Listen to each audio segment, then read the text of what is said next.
Early in the development, the embryo is the flat disc-like organism made of 3 germ layers: ectoderm, mesoderm, and endoderm. By the 4th week, lateral folding occurs, just as shown in this animation.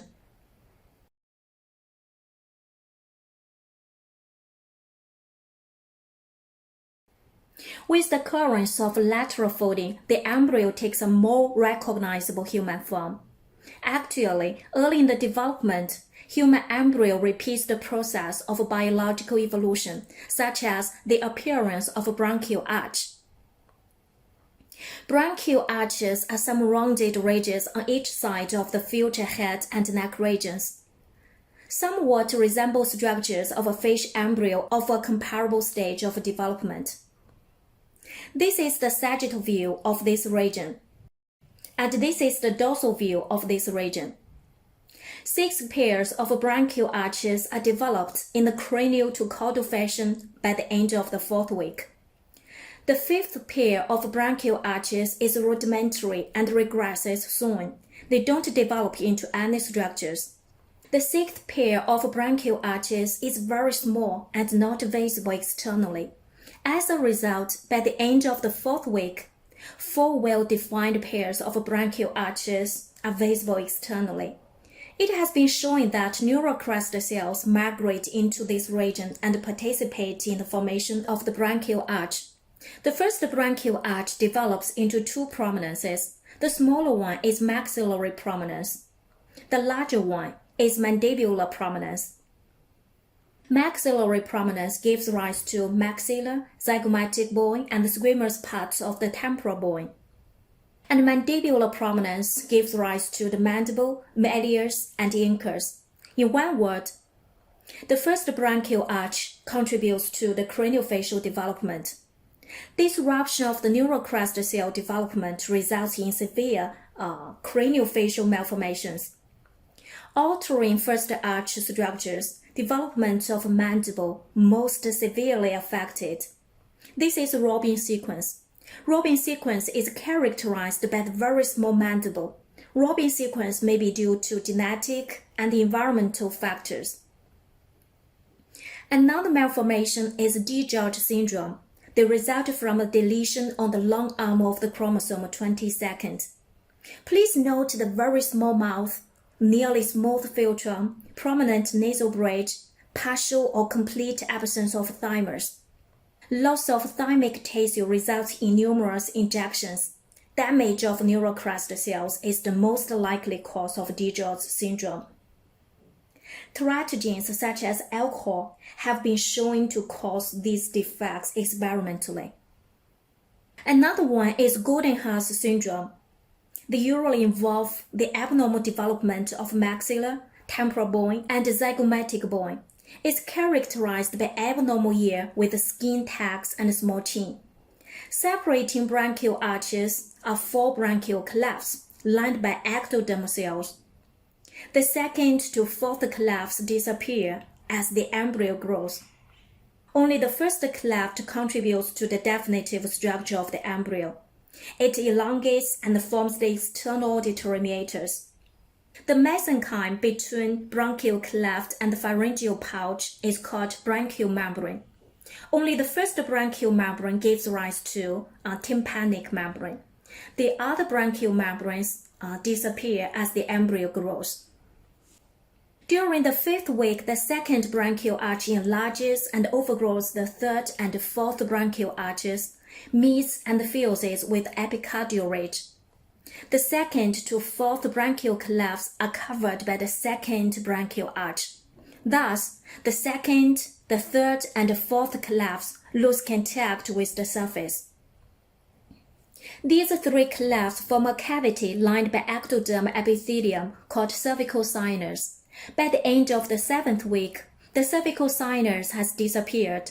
The 2nd to 4th branchial arches contribute to the formation of bones and cartilages and muscles and nerves of the neck. With the elongation of the esophagus and the trachea, the neck becomes elongated too. Normally, by the end of the 7th week, the cervical sinus has disappeared.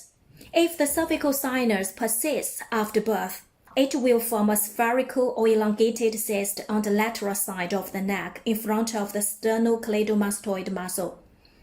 They can be found anywhere along the anterior border of the sternocleidomastoid muscle. However, they commonly lie at the angle of the mandible. Frequently, a lateral cervical cyst is not visible at birth. As it enlarges, it becomes evident until the late childhood or early adulthood. Cervical fistula is not common. It opens externally in the side of the neck or internally into the pharynx by an abnormal canal. External cervical fistula are commonly detected during infancy because of the discharge of mucous material from their openings in the neck. Internal cervical fistula are very rare. With the development of the branchial arches and the clefts, a number of outpocketings appear along the lateral wall of the primitive pharynx, called pharyngeal pouches. The first pharyngeal pouch forms a stole-like diverticulum. The distal portion of the diverticulum widens into a sac-like structure, called primitive tympanic cavity, forming the future tympanic cavity. The proximal part remains narrow, forming the auditory tube, connecting the tympanic cavity with the pharynx. The epithelial lining of the second pharyngeal pouch proliferates and forms buds that penetrate into the surrounding mesenchyme, forming the primordium of the palatine tonsil. At about the 20th week, the surrounding mesenchyme differentiates into lymphoid tissue, which soon are organized into lymphatic nodules of the palatine tonsil. The third pouch and the fourth pouch are very similar because they both divide into dorsal portion and ventral portion. The dorsal portion of the third pouch becomes the inferior parathyroid gland and comes to rest on the dorsal surface of the thyroid gland, as the dorsal portion of the fourth pouch becomes the superior parathyroid gland. The ventral portion of the third pouch becomes primitive thymus and later descends down into the chest to form the thymus. The ventral portion of the fourth pouch becomes ultimo branchial body. Later, it incorporates into the thyroid gland. Ultimo branchial body gives rise to parafollicular cells or C cells in the thyroid gland. We've talked about the development of the branchial arches, branchial clefts, pharyngeal pouches, and the branchial membrane. Taken together, they are called branchial apparatus, somewhat resemble structures of a fish embryo of a comparable stage of development. This explains the formal use of the adjective branchial. For fish and amphibians, branchial apparatus form the respiratory organ, gill. Human being can't breathe with gills anymore. Finally, they evolve into the primordium of the craniofacial and neck regions. During embryonic development, the appearance of branchial apparatus repeats the process of biological evolution. This is one proof of Darwin's theory of evolution in human embryology. Well, this is the development of the branchial apparatus. Now, shall one kiss?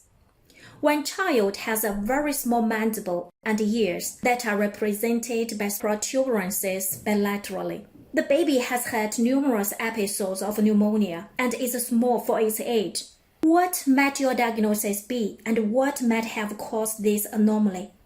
Please leave your comments in the discussion forum. Thanks for listening. See you next time.